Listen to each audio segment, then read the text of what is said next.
আওয়ামী লীগ সরকার পতনের পর বেরিয়ে আসছে নেতাদের করা অপরাধের লম্বা তালিকা। এক সালমান এফ রহমানের ব্যাংক কেলেঙ্কারি অবাক করেছে দেশবাসীকে।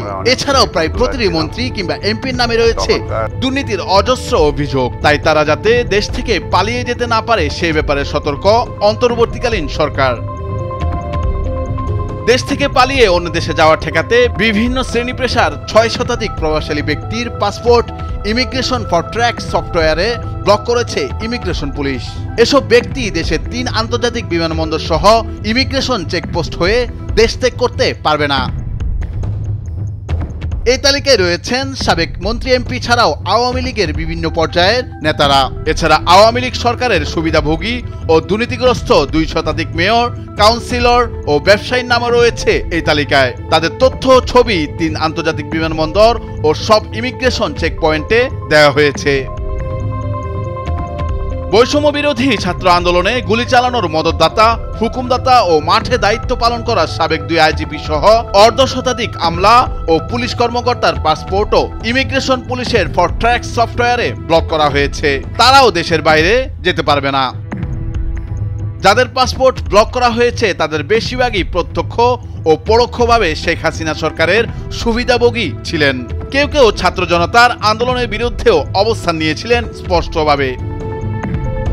নাম প্রকাশে অনিচ্ছুক বেসামরিক বিমান চলাচল কর্তৃপক্ষের এক শীর্ষ কর্মকর্তা বলেন, সাবেক মন্ত্রী, আমলা ও দুর্নীতিবাজদের হযরত শাহজালাল আন্তর্জাতিক বিমানবন্দর দিয়ে পলায়ন ঠেকাতে চেকপোস্ট বসানো হয়েছে। প্রত্যেক চেকপোস্টে এসব ব্যক্তির নাম, পরিচয়, পাসপোর্ট নম্বর ও ছবি দেয়া আছে।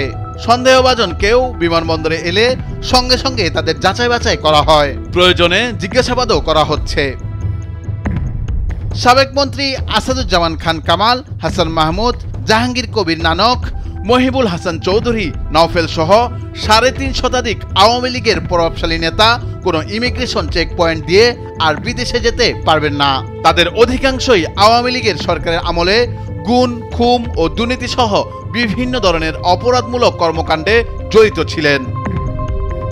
নিরস্ত্র শিক্ষার্থীদের উপর নির্বিচারে গুলি চালানোর জন্য নিজ নিজ বাহিনীর সদস্যদের উপর নির্দেশনা প্রদান করেন পুলিশের সাবেক IGP Abdullah Al Mamun, rapid action ব্যাটালিয়নের সাবেক মহাপরিচালক মোহাম্মদ হারুনুর রশিদ এবং ডিএমপির সাবেক commissioner Habibur Rahman.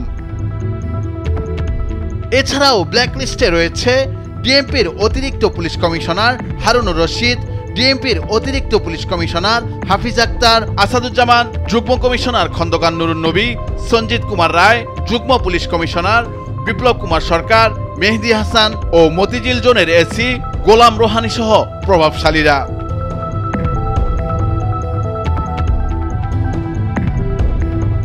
Nurul Afsar, news desk, ভোরের কাগজ।